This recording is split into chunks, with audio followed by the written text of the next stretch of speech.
بسم الله الرحمن الرحيم الحمد لله رب العالمين والصلاة والسلام على نبينا محمد وعلى آله وصحبه أجمعين أما بعد فمرحبا يا طالب العلم في قناة مبادئ اللغة. Bienvenue à tous sur notre chaîne Mabadi ul-Lugha pour une nouvelle vidéo. Muraja'atun, première partie, al-usbu'u al-awwalu. Nous entamons aujourd'hui la première semaine de révision du deuxième tome des livres de Médine. Aujourd'hui, nous allons réviser al-fi'lu. Nous savons que al-fi'lu, le verbe, du point de vue de son temps, se classe en trois catégories. Al-madi, al-mudari' wal-amru. Al-madi, c'est le verbe qui indique le passé de l'action. Nous pouvons reconnaître al-fi'lu al-madi par quelques signes propres à lui. Le premier signe est son pronom sujet ta'ul fa'il. Ta'ul fa'il, c'est le sujet ad-damir al-muttasil al-marfu' tu, ta, ti, tuma, tum, tunna. Effectivement, ces pronoms sujets sont propres à al-fi'l al-madi. Vous ne trouverez jamais un fi'l al-mudari' ou un fi'l al-amri avec ces pronoms-là. Le deuxième signe propre à lui est ta ou tanis as-sakina. Rappelez-vous, ce ta vient se suffixer au verbe quand le sujet de celui-ci est féminin. Nous disons katabat hindu. Le ta ici a pour fonction de nous indiquer que le sujet du verbe est féminin. Quant à al-fi'l al-mudari', al-fi'l al-mudari' est le verbe qui indique le présent ou le futur de l'action. Également, nous pourrons le reconnaître par quelques signes distinctifs. Parmi ces signes, ce qu'on appelle hurufu al-mudara'a. Hurufu al-mudara'a sont des lettres comprises dans le mot anaytu. Ces lettres sont exclusives au fi'l al-mudari'. Elles débutent toujours celui-ci. Vous ne trouverez jamais un verbe au mudari' sans que celui-ci débute par une de ces quatre lettres. Anaytu. Exemple, Ana aktubu, nahnu naktubu, anta taktubu, huwa yaktubu, anaytu. Tout verbe au mudari' devra obligatoirement débuter par une de ces lettres-là. Nous pouvons également le reconnaître par certaines particules propres à lui. Parmi ces particules, sin wa sawfa, lan wa lam, et d'autres que nous verrons par la suite. Fi'l al-amri, quant à lui, est le verbe qui indique l'impératif de l'action demandée.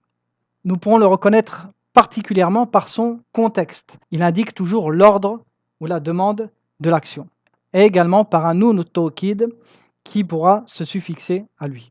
Sachez maintenant que tous ces verbes, du point de vue de leur sujet et du complément d'objet direct, se classent en deux catégories. Sachez que tous les verbes ont besoin au minimum d'un sujet.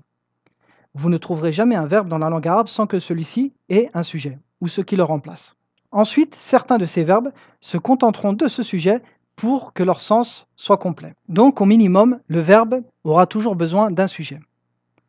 Certains de ces verbes, pour compléter leur sens, n'auront besoin que de celui-ci. Une fois le verbe et le sujet trouvés, le sens de la phrase sera complet. D'autres verbes, quant à eux, auront obligatoirement besoin de ce qu'on appelle un maf'ulun bihi, un complément d'objet direct, pour compléter le sens de la phrase. Donc, à partir de là, nous classons le verbe en deux parties de ce point de vue. La première partie, al-fi'lu al-lazim, ou al-fi'lu alladhi yatlubu fa'ilan faqat. Il est le verbe qui n'a besoin que d'un fa'il pour compléter son sens. Le deuxième type de verbe, al-fi'lu al-muta'addi, ou al-fi'lu alladhi yatlubu fa'ilan wa maf'ulan bihi. Il est le verbe qui a besoin d'un sujet, d'un fa'il, mais également d'un complément d'objet direct, un maf'ulun bihi. El-fa'ilu. Qu'est-ce que el-fa'il? El-fa'il, tout simplement, c'est le nom qui commet ou qui fait l'action du verbe. Nous disons en arabe, huwa al-ismu alladhi yaqa'u bihi el-fi'lu, ou yaqumu bihi. Exemple, ja'a zaydun. Zaydun est venu. Celui qui fait l'action de venir, c'est Zayd. Il est donc le sujet du verbe. Comme nous l'avons dit, tout verbe a obligatoirement besoin d'un sujet. Mais sachez que ce sujet ne devance jamais son verbe dans la langue arabe. Vous ne trouverez jamais Zaydun ja'a et Zaydun sera le sujet du verbe. Non. Si nous disons Zaydun ja'a, ici Zaydun sera mubtada'un et ja'a sera khabar li Zayd. Donc le sujet vient toujours après le verbe. Ensuite, ce sujet peut être de deux types. Soit un ismun zahirun marfu'un, comme nous l'avons dit, el-fa'ilu est toujours marfu', ou alors un damirun muttasilun marfu'un, c'est-à-dire un pronom sujet. Quant au al-maf'ul bihi, il est le nom qui subit l'action du verbe. Nous disons en arabe wal ismu alladhi yaqa'u alayhi al-fi'lu. Il est le nom sur lequel l'action du verbe va tomber. Littéralement, nous le traduisons comme ça. Exemple, daraba Zaydun Yasiran. Zayd a frappé Yasir. Ici, celui qui commet l'action du verbe, c'est Zayd. Mais celui qui subit l'action, c'est Yasir. Autre exemple, darabaka Zaydun. Zaydun t'a frappé. Zayd, encore une fois, est celui qui fait l'action et celui qui l'a subi, c'est kaful khitab, yani l'interlocuteur. El maf'ulun bihi également, comme le fa'il, peut être de deux types. Un ismun zahirun, mais qui sera mansoub, contrairement au fa'il qui est marfou, ou un damirun muttasil mansoubun, un pronom suffixé mansoub. Donc, nous classons el fa'ilu, le sujet, en deux parties. Soit un damir, soit un ismun zahirun. Quand nous disons ismun zahirun, tout simplement, nous voulons dire tout type de nom qui n'est pas un pronom. D'accord? Tout type de nom qui n'est pas un pronom. Exemple du damir. Katabtu, yaktubun. Ici, le ta et le waw sont les sujets du verbe. Ismun zahir, quant à lui, kataba zaydun ou daraba amrun ou kharaja muhammedun. Exemple, kharaja zaydun min al-madrasati. Zaydun ici, fa'ilun marfu'un. Autre exemple, at-tullabu dakhalu al-bayta. Dakhalu, el-waw ici, est un damirun muttasilun fa'ilun. El-bayta est maf'ulun bihi. Aujourd'hui, nous allons revoir tous les ad-dama'ir al-muttasila al-marfu'a, tous les pronoms sujets propres au al-fi'l al-madi et au al-fi'l al-mudari'. Ad-dama'iru al-muttasilatu al-marfu'atu. Nous les traduirons par les pronoms sujets. Qu'est-ce que les pronoms sujets, ou plutôt, quelles sont leurs caractéristiques? La première caractéristique est qu'ils sont mabni, ils sont invariables.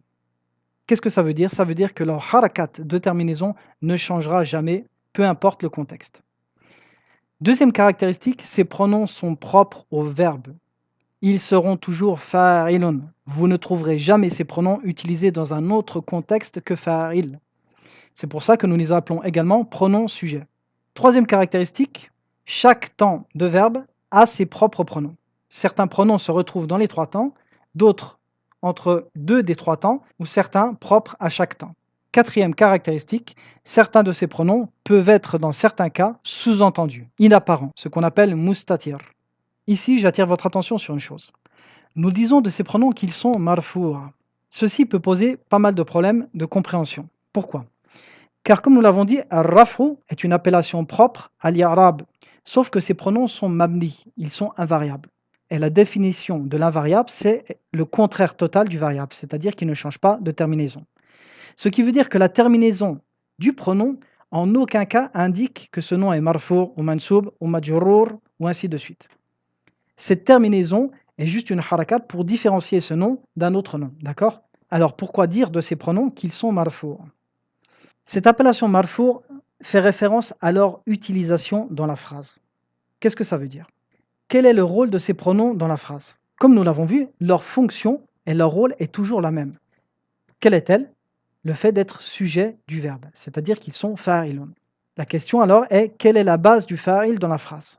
Comme nous le savons, la base du fa'il dans la phrase est qu'ils sont un nom marfou'. C'est pour cela que quand ces pronoms sont venus prendre la place de ce nom qui à la base est marfou' et exclusivement la place de ce nom-là et pas un autre nom, nous les nommons dama'irun muttasilatun marfu'atun. Pourquoi marfu'atun? Parce qu'ils prennent la place d'un nom qui est toujours marfou'. Il s'agit du sujet du verbe. Donc je répète, le fait que nous les appelions marfu'un ne signifie pas leur i'rab, il signifie leur rôle et leur fonction dans la phrase. Ce qui veut dire que la harakat de terminaison de ces pronoms n'indique en rien al-i'rab. Quels sont ad-dama'iru al-muttasilatu al-marfu'atu? Tout d'abord, reprenons depuis le début. Les pronoms se classent en deux catégories. Munfasilatun, isolés, ou muttasilatun. Al-munfasilatu, ce sont les pronoms qui ne sont jamais rattachés à un autre mot, tels que ana, anta, anti, antuma, antum, antun, huwa, hiya, et ainsi de suite. Al-muttasilatu, ce sont les pronoms qui vont toujours se rattacher à un autre mot. Par exemple, kitabuka, baytuka, darabahu, akramahu, sallama alayhi, sallama alaykum, et ainsi de suite. Ad-damairu al-muttasilatu se classent selon leur utilisation dans la phrase en trois catégories. Al-raf'u, wal-nasbu, wal-jarru.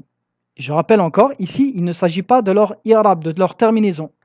Il s'agit de leur utilisation et leur fonction dans la phrase. C'est-à-dire que les pronoms qui vont se classer dans raf seront des pronoms qui sont utilisés à la place de noms qui sont marfour à la base, tels que al-mubtada ou al-fa'ilu. Et ceux qui seront mansoub seront utilisés à la place de noms qui sont mansoub à la base dans la phrase, tels que al-maf'ulun bihi ou ismu inna. Quant à ceux qui se classent dans la catégorie al-jar, seront utilisés à la place de noms qui à la base sont majrur, tels que al-mudafu ilay, kitabuka, ou alors ismu majrur, fika ou alayka, et ainsi de suite. Aujourd'hui, ce qui nous intéresse, c'est ceux qui vont se classer dans la catégorie al-raf. Ad-dama'iru al-muttasilatu, dans cette catégorie al-raf, sont exclusifs pour les pronoms sujets, exclusifs pour le verbe. Ensuite, nous savons que les pronoms sujets, ad-dama'iru al-muttasilatu, al-marfu'atu, se classent en fonction du temps du verbe, comme nous l'avons dit. Certains de ces pronoms seront propres aux trois temps, d'autres propres à deux de ces temps, et d'autres propres à un seul de ces temps. Al-madi, al-mudari' ou al-amr. Pour ces pronoms, il n'y a pas de secret. Il faut que vous les appreniez par cœur. Il faut les répéter jusqu'à ce qu'ils s'ancrent. Nous débutons par al-madi. Ad-dama'iru al-muttasilatu al-marfu'atu fil fi'li al-madi. Donc ça, ce sont les pronoms sujets qui sont propres à fi'l al-madi. Les pronoms se divisent toujours en trois catégories. Al-mutakallimu, al-mukhatabu, al-ra'ibu. Le locuteur, l'interlocuteur et l'absent. Première personne, deuxième personne, troisième personne. Al-mutakallimu, tout pour je, na pour nous. Pour l'interlocuteur, al-mukhatabu, ta, ti, tuma, tum, tunna. Al-ra'ibu, pour il et elle sont mustatir, c'est-à-dire qu'ils sont inapparents mais sous-entendus. Le duel a, le pluriel masculin ou et le pluriel féminin na. Donc tous ces pronoms, quand vous les trouverez suffixés à un verbe, à un fi'l ou al madi, ils seront obligatoirement le sujet de celui-ci. Ces noms, comme nous l'avons dit, sont invariables. Ils ne changeront jamais de terminaison. Tum aura toujours un sukun, tunna une fatra, et ainsi de suite. Et ces harakat, comme nous l'avons dit, en rien n'indiquent un signe distinctif de l'irabe. Exemple. Ana katabtu. Nahnu katabna. Anta katabta. Anti katabti. Antuma katabtuma. Antum katabtum. Antunna katabtunna. Huwa kataba. Ici, le sujet de kataba est sous-entendu.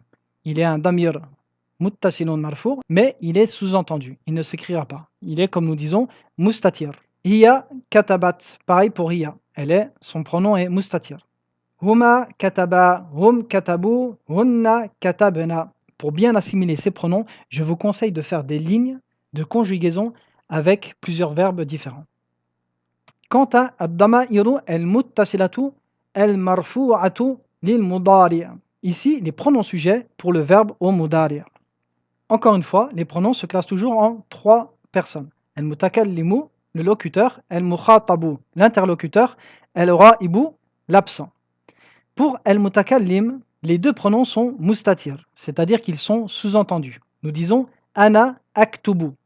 Aktubu, le sujet du verbe ici est un damirun muttasilun mustatir, inapparent, qui renvoie à ana. De même que nahnu naktubu. Naktubu, le sujet du verbe est également inapparent, mustatir. Au mukhatab, le masculin singulier sera également mustatir, inapparent.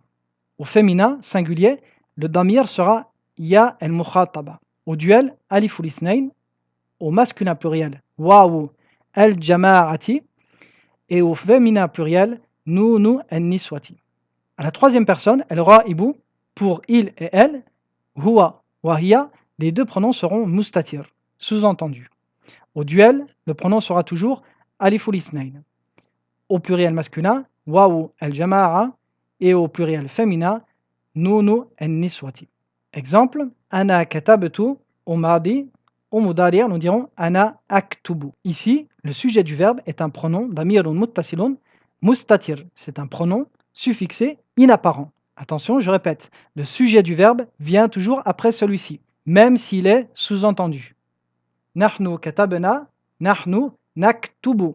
Anta taktubu. Anti taktubina. Ici le sujet ya ou al-mukhatabati. Antuma taktubani. Ici le sujet alif ou l'ithnain. Antum taktubuna. Ici waw al-jama'ati. Antunna taktubna. Ici nous et niswati. Huwa yaktubu. Hiya taktubu. Les deux pronoms ici sont mustatir. Huma yaktubani, huma taktubani pour le muannath. Hum yaktubuna. Waw al-jama'ati est le sujet ici. Hunna yaktubna et nun niswa est le sujet ici. Exercice. صرف هذه الأفعال في الماضي والمضارع بجميع الضمائر. Conjugue ces verbes au passé et au présent en utilisant tous les pronoms. Exemple, kataba, ana katabtu, anta katabta, anti katabti, antuma katabtuma, antum katabtum, et ainsi de suite, jusqu'à hunna katabna. Également pour le mudari', ana aktubu, anta taktubu, anti taktubina, antuma taktubani, antum taktubun, jusqu'à hunna yaktubna. Donc vous ferez à chaque fois une ligne pour al-madi et une ligne pour al-mudari', avec tous les pronoms, et ceci pour ces 5 verbes. Darasa, dakhala, akala, najaha, fariha.